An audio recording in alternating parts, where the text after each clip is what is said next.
Presiden Prabowo Subianto menyorot mantan bos-bos BUMN dan meminta mereka siap dipanggil Kejaksaan Agung. Apakah adanya dugaan korupsi yang cukup besar karena publik bertanya, kenapa yang disentuh baru ex-pimpinan bukan bos BUMN yang masih aktif? Laporan apa yang diterima Presiden dan apakah masalah BUMN ada pada orang, sistem atau budaya bagi jabatan yang dinormalisasi? Akan kita elaborasi bersama dua narasumber malam ini dengan tenaga ahli utama pakar Badan Komunikasi Pemerintah, Fitra Faisal, dan pengamat BUMN Universitas Indonesia, Toto Pranoto. Selamat malam Bang Fitra dan juga Mas Toto. Selamat malam, Mas Ruli. Baik, saya mungkin ke Bang Fitra terlebih dahulu sebelum ke Mas Toto. Bang Fitra, ini Pak Presiden sangat keras menyampaikan terkait dengan ex-bos BUMN. Sebenarnya laporan itu Pak Presiden seperti apa dan kenapa sebegitu lantangnya disampaikan oleh Presiden kemarin? Iya, Pak Presiden bukan sekali saja ya menyampaikan ini. Ini adalah salah satu bentuk teguran Presiden kepada pengelolaan organisasi secara umum. Dalam hal ini kita bicara mengenai BUMN. Kalau ingat, kita sudah juga berbincang ya, Mas Ruli ya, pekan yang lalu mengenai pidato Pak Presiden di Davos ya, Ya. yang sangat menekankan pentingnya rule of law, regulatory quality ya, yang mana itu masuk dimensi dalam World Governance Indicators. Nah, dalam konteks BUMN dan tata kelola perusahaan ini menjadi sangat krusial karena ini menjadi positive signaling effect kepada para investors ya untuk kemudian berkolaborasi dengan Indonesia. Nah, jadi ini menjadi sangat penting. Jadi itu apa yang disampaikan Presiden di acara kemarin itu merupakan suatu bentuk ya tanggung jawab ya pengelolaan negara dan juga pengelolaan state-owned companies yang mana ini merupakan salah satu arm atau tangan negara untuk melakukan proses pembangunan yang menguntungkan rakyat. Nah, itu sebenarnya bottom line-nya di situ, Mas Ruli. Jadi, Ya. secara umum ekosistem kelembagaan dalam konteks pengelolaan BUMN ini masih jauh dari kata sempurna dan oleh karenanya perlu dibenahi segera dan bahkan kita sekarang sudah memasuki era konsolidasi di bawah Danantara sebagaimana Pak Presiden tadi menyampaikan sebelumnya terpecah-pecah, sekarang kita sudah masukkan dalam satu cluster atau chunk yang besar sehingga bisa memiliki dampak skala ekonomis yang tinggi, artinya ada efisiensi dan memiliki dampak pembangunan yang juga signifikan.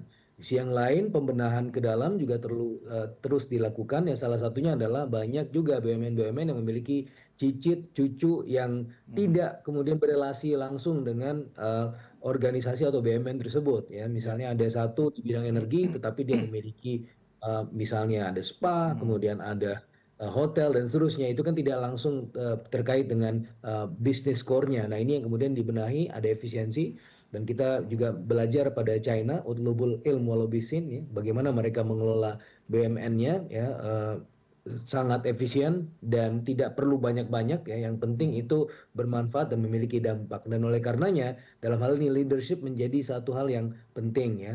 Pak Presiden menyampaikan bagaimana BUMN atau pengelola BUMN yang lalu mungkin tidak sesuai dengan prinsip tata kelola. Dalam konteks itulah kemudian menjadi heads up ya. Jadi kita bicara mengenai rational expectation. Rational expectation itu adalah kita berkaca pada masa lalu, memandang masa depan dan supaya pengelola BUMN sekarang itu berkaca kepada kesalahan-kesalahan yang lalu. Itu jadi Baik. inti dari pidato Presiden kemarin. Baik, Mas Toto, apakah cukup rasional dengan melibatkan Kejaksaan Agung dalam penindakan tersebut, Mas?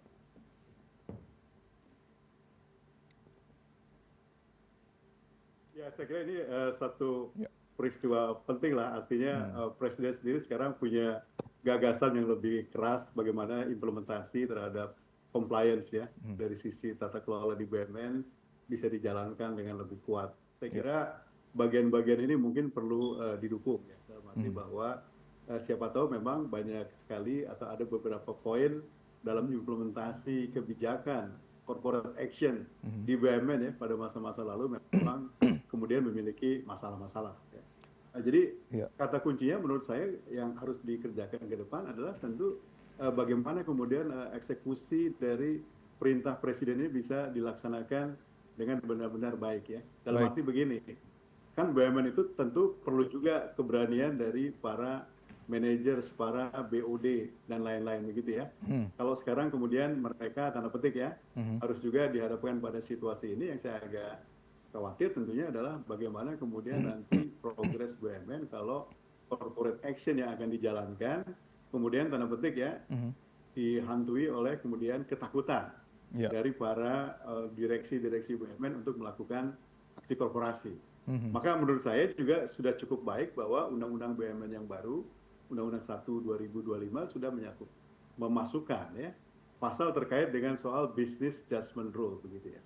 Jadi kalau sepanjang nanti kemudian ada aksi korporasi dibuat oleh BUMN dan ternyata ujungnya nanti misalnya menimbulkan kerugian begitu, sepanjang kemudian bisa diakses pada prinsip terkait dengan soal business judgment rule-nya, satu, tidak ada konflik of interest, dua, sudah ada mitigasi optimal terkait dengan soal resikonya, dan juga kemudian sudah dilakukan studi yang cukup komprehensif terkait dengan perencanaan awalnya, maka kalau misalnya aksi korporasi tadi menimbulkan kerugian, maka itu bisa dianggap sebagai business risk lah begitu ya. Sehingga tidak harus menjadi kerugian negara. Saya khawatir kalau kemudian nanti semua orang takut direksi BUMN menjalankan aksi korporasi, tentu kita worry bagaimana kemudian kinerja BUMN ke depan kalau semua direksi BUMN kemudian akan menjadi sangat pasif begitu ya. Tapi tentu kita harus juga apresiasi lah kalau memang ada masalah-masalah dengan praktek implementasi GCG di masa lalu, ya itu saya kira dibenahi saja. Dan tentu kita harus lihat juga ya makna kata Presiden bahwa para pejabat BUMN ini pejabat ada di level mana ya. Kalau di masa lalu kan masih di bawah rezim organisasi Kementerian BUMN ya. Sekarang kan ada di bawah Danantara tentunya kan. Kalau rezim BUMN kan berarti pejabat BUMN bisa berarti pejabat di birokrasi Kementerian BUMN atau bisa juga para pejabat di BUMN ya, baik Dewan Direksi maupun Dewan Komisaris. Jadi saya kira ini harus cukup jelas intinya supaya nanti ke depan BUMN GCG lebih baik, tapi juga keberanian manajemen BUMN untuk melakukan aksi korporasi juga tetap terjaga. Saya kira itu intinya. Baik, Bang Fitra, yang disampaikan oleh Mas Toto adalah bagaimana put the right person in the right position gitu. Apakah Bang Fitra merasa bahwa mungkin publik juga banyak bertanya-tanya gitu terkait dengan menentukan posisi tertentu dengan orang yang tepat itu menjadi permasalahan dalam membangun struktur manajemen dari BUMN saat ini? Ya, Mas Ruli, ya tentu kita tidak bisa menyamakan semuanya. Ya, ini adalah case by case. Secara umum, ya pesannya adalah kalau bersih tidak perlu khawatir. Ya, dan tadi yang disampaikan oleh Pak Toto tadi, ya itu adalah suatu kepentingan yang juga sudah di-acknowledge ya oleh pemerintah. Bagaimana kreativitas dari pimpinan BUMN itu dalam konteks untuk mendorong pembangunan, menciptakan pertumbuhan ekonomi, menciptakan ruang-ruang ekonomi, itu masuk dalam kaidah business judgment rule yang tidak bisa diperkarakan ya. Kalau misalnya kalau kita bicara kreativitas, inovasi ya kadang-kadang rugi, kadang-kadang untung. Nah, dalam kadang-kadang ruginya itu tidak bisa kemudian diperkarakan dan itu sudah masuk acknowledgement dari pemerintah. Yang menjadi masalah adalah adanya illicit strategi dari pimpinan-pimpinan BUMN yang mungkin saja itu menguntungkan dirinya sendiri ya, tidak dengan keinginan yang baik, tidak dengan nurani yang baik, dan itu yang menjadi masalah. Dan kembali lagi masalahnya dari sisi tata kelola secara umum, dan itu yang sekarang sedang dibenahi oleh pemerintah. Dan Danantara menjadi vehicle untuk kemudian membenahi proses yang selama ini tertinggal, tidak sesuai dengan kaidah-kaidah bisnis umum. Dan tentunya kalau misalnya kita searah dengan transparansi dan prinsip efisiensi yang sesuai dengan standar internasional, tentunya kita juga bisa berkolaborasi dengan teman-teman kita di luar negeri. Sebagaimana disampaikan oleh Pak Presiden, menyorongkan Danantara ya sebagai salah satu proyek kita yang bisa kemudian menjadi hub bagi investor-investor asing untuk masuk dan berkolaborasi masuk ke Indonesia untuk kepentingan masyarakat begitu. Baik, kalau begitu selama ini kalau dari kacamata Bang Fitra, yang salah itu adalah penempatan orang di posisi tersebut atau memang sistemnya yang membuat semua itu memudahkan adanya celah-celah korupsi di dalamnya, Bang? Iya, kalau kita lihat ya sekarang kan sudah dibenahi ya. Berarti kalau dalam konteks itu secara subliminal memang yang lalu itu banyak menuai masalah. Oke. Tetapi kan sekarang sudah dibenahi dengan adanya peraturan yang baru, dengan adanya entitas baru, super holding yang kemudian membuka transparansi berdasarkan Santiago Principle Ya. dan seterusnya dan seterusnya.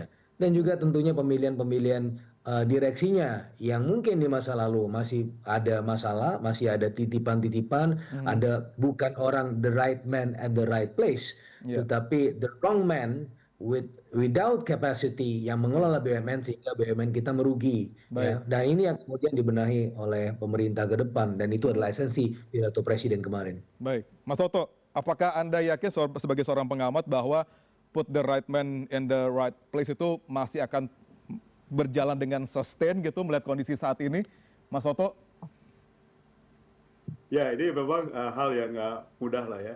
Saya kira janji pemerintah, saya kira dari waktu ke waktu kan memang menginginkan bahwa profesionalisme pengelola BUMN itu menjadi prioritas ya. Tapi kan dalam prakteknya tidak seluruhnya kemudian bisa berjalan dengan mulus lah ya. Oke. Saya kira sudah ada mekanisme yang dibuat oleh Kementerian BUMN di masa sebelumnya, misalnya dengan mekanisme fit and proper test untuk menjaring calon-calon direksi BUMN terutama ya.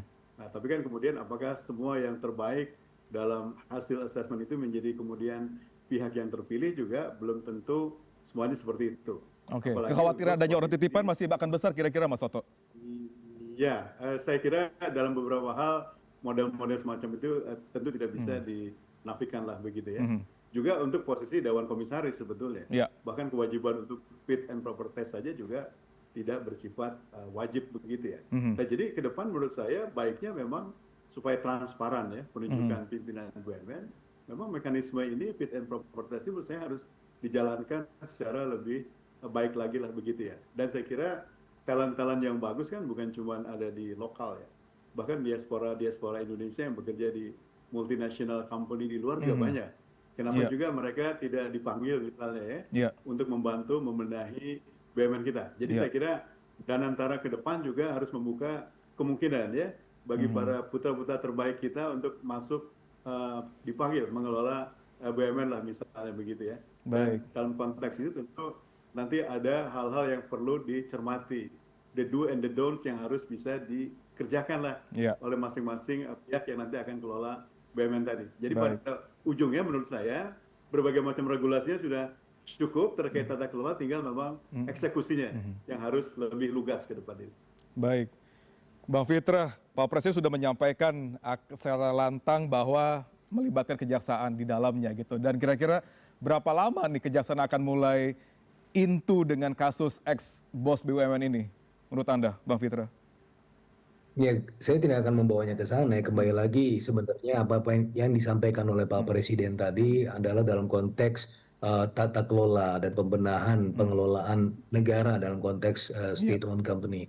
Dan dalam hal ini tentunya sesuai dengan prinsip dalam World Governance Indicator, secara rule of law, regulatory quality, control of corruption, accountability, ya government effectiveness, dan political stability. Nah, 5 dari 6 tadi itu adalah konteks governance yang juga sesuai dengan apa yang disampaikan oleh Pak Presiden kemarin. Ya, jadi tidak perlu dimaknai bahwa nanti akan dikejar-kejar kejaksaan, tetapi maknanya adalah bagaimana kita melihat masa lalu menjadi pelajaran untuk kemudian membangun masa depan, begitu, Mas Ruli. Baik, paling tidak ada efek fear yang coba disampaikan di sana supaya jangan macam-macam untuk para bos yang berada pada puncak jabatan di BUMN saat ini. Terima kasih Bang Fitra, terima kasih Mas Toto sudah hadir di Prime News malam hari ini. Kita berharap yang terbaik.